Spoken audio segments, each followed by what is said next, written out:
how to fix error 4US QA in Outlook. You want to first go search or type this link intro.microsoft.com, and here you will have to sign into your account. So just sign in, and you want to ignore this message a few times. For me, it just pops up. So you just want to go, and then I'm gonna hide it. Alright, so you just want to go to any of these subcategories here. So for example, I just clicked on show more at the bottom, and you want to find applications. So just expand the applications. Afterwards, it's going to look a little something like this. You want to search for, you can also use the search bar to search for Microsoft Information Protection API.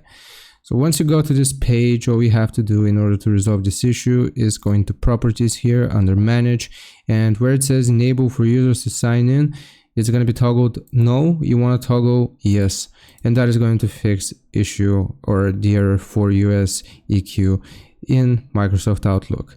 I hope this helps. Leave a like and sub, and I'll see you next time.